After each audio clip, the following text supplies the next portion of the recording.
Shalom dan selamat pagi untuk semua anak-anak ibu. Salam sehat, Tuhan memberkati. Baiklah, hari ini kita akan kembali melakukan pembelajaran kita seperti biasa. Materi kita hari ini adalah demokrasi. Dan bagaimanakah pandangan Alkitab tentang demokrasi? Nah, sebelum kita memulai pembelajaran, marilah kita berdoa. Ya Tuhan, hari ini kami berjumpa dengan anak-anak walaupun jarak memisahkan kami, tetapi tidak menutup kemungkinan bagi kami untuk terus datang kepada Tuhan melalui pembelajaran kami hari ini. Berkati pembelajaran kami Tuhan menjadi berkat dan juga menjadi pedoman bagi setiap anak didik kami, agar mereka senantiasa Tuhan bertumbuh dan semakin mengenal Engkau sebagai Yesus Juru Selamat dalam kehidupannya. Terima kasih Bapa, dalam nama Yesus Kristus kami sudah berdoa dan mengucap syukur. Amin. Oke, kita langsung saja kepada materi kita, demokrasi. Nah, apakah yang dimaksud dengan demokrasi? Demokrasi berasal dari bahasa Yunani atau demokratia, yaitu dari dua kata demos dan juga kratos. Demos artinya rakyat dan kratos berarti kekuasaan. Jadi demokrasi adalah bentuk pemerintahan kekuasaan tertinggi yang berasal dari rakyat, dilaksanakan oleh rakyat dan untuk rakyat. Nah, Indonesia juga termasuk negara demokrasi, di mana Indonesia menganut demokrasi Pancasila.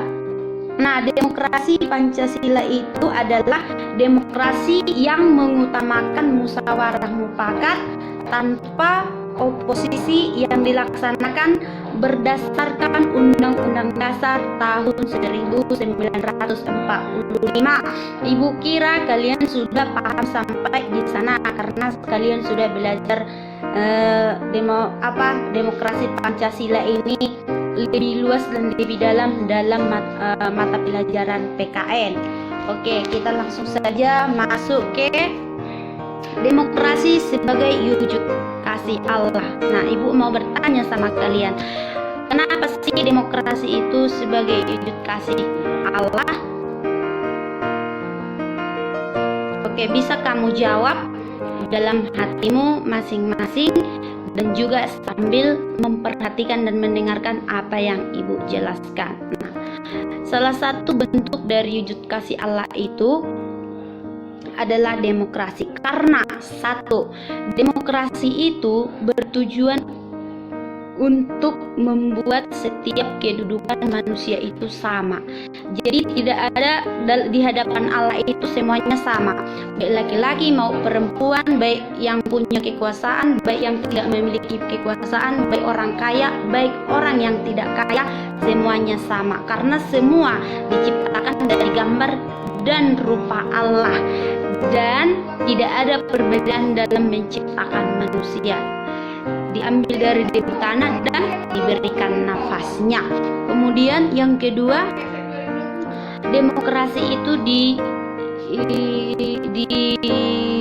dibuat Allah sebagai sarana dan prasarana rencana Allah. Jadi rencana Allah dalam kehidupan manusia itu apa? Nah, itu adalah rencana untuk bahwa setiap manusia itu harus memiliki kasih. Karena Allah sudah terlebih dahulu mengasihi manusia, yaitu Yohanes 3 ayat 16.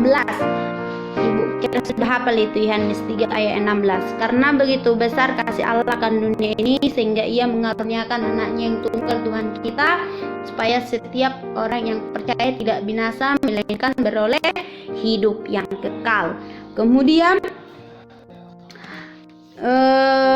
demokrasi itu juga membuat manusia itu menjadi merdeka dan otonom. Jadi oleh karena itu manusia dapat menentukan pilihan sesuai dengan kehendak hatinya tanpa ada unsur paksaan atau tanpa ada pembatasan dari pihak manapun. Oke, lanjut. Bagaimanakah cara merealisasikan hidup berdemokrasi? Nah, bisa kamu baca di situ poin pertama, kedua, ketiga, keempat, dan kelima.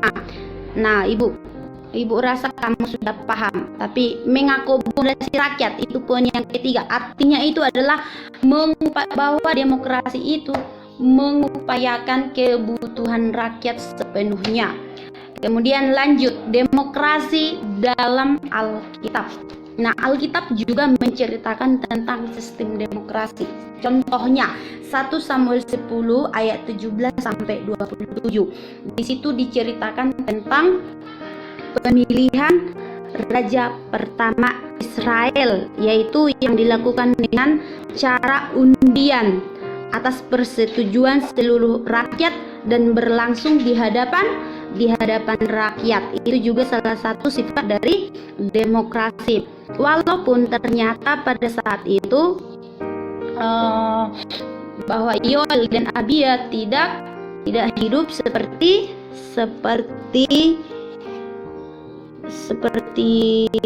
ayahnya Samuel. Oke, selanjutnya nilai-nilai demokrasi. Nilai-nilai demokrasi itu ada 1, 2, 3, 4, 5, 6, 7, 8 poin. Yang pertama adalah toleransi. Nah, toleransi itu adalah suatu sikap atau perilaku yang tidak menyimpang dari aturan, di mana seseorang menghargai atau menghormati pendapat, paham, atau tindakan orang lain.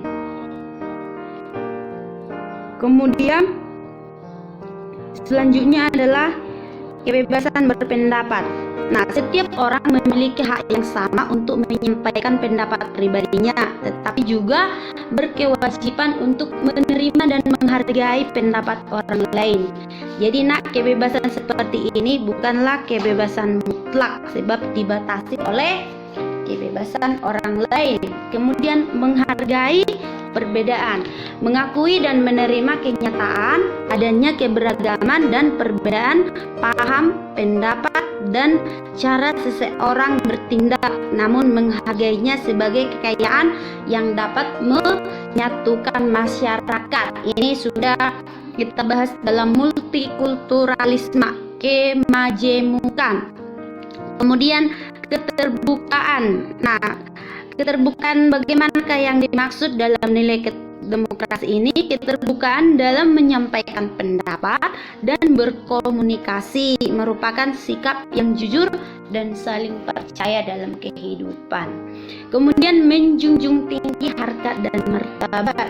Menghargai semua manusia sama dengan menghargai kehadiran diri sendiri, serta bersedia hidup berdampingan dengan orang lain yang berbeda sekalipun. Selanjutnya adalah perdamaian. Oke, ini sudah cukup jelas. Berkeadilan sudah cukup jelas. Bertanggung jawab sudah cukup jelas. Oke, Ibu tambahi dulu sedikit lagi, demokrasi dalam Alkitab. Nah, di sini tadi yang pertama sudah dijelaskan. Kemudian yang kedua, demokrasi mengutamakan ketakwaan terhadap Tuhan yang Maha Esa. Amsal 1 ayat 7. Bahwa orang-orang yang melaksanakan demokrasi itu harus takut kepada Allah. Jadi yang pertama ditakuti bukan pimpinan, bukan orang lain, bukan siapa-siapa, tetapi Allah.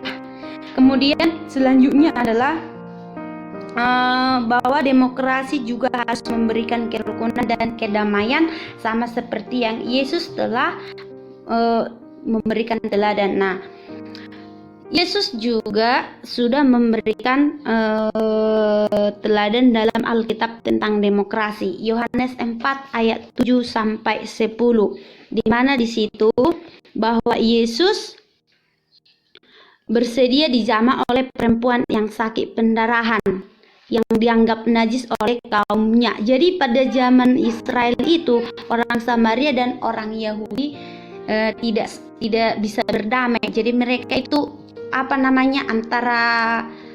antara minyak dan air tidak bisa disatukan.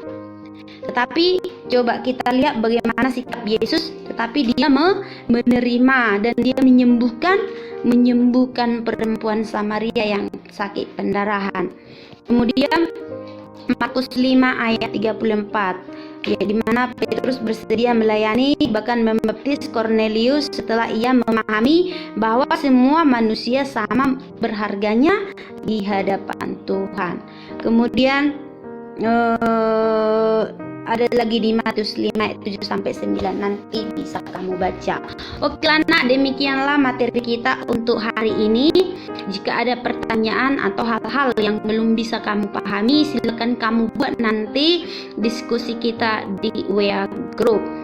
Terima kasih. Marilah kita berdoa. Terima kasih Tuhan untuk materi kami yang sederhana ini tentang nilai demokrasi dalam kehidupan kami sebagai umat Kristiani. Tolonglah kami Tuhan, agar kami bukan hanya mengetahui tetapi bisa kami laksanakan nilai-nilai demokrasi itu sebagaimana Engkau telah lebih dahulu menjadi teladan dalam melaksanakan demokrasi dalam kehidupan kami, sehingga akhirnya Bapa, kami akan menjadi berkat di tengah-tengah masyarakat, di tengah-tengah keluarga, dan khususnya di tengah-tengah negara kami ini, sehingga akan lahir orang-orang yang hidup dalam demokrasi yang benar. Terima kasih Bapak, berkati anak-anak, berkati keluarganya, dalam nama Yesus Kristus kami berdoa dan mengucap syukur.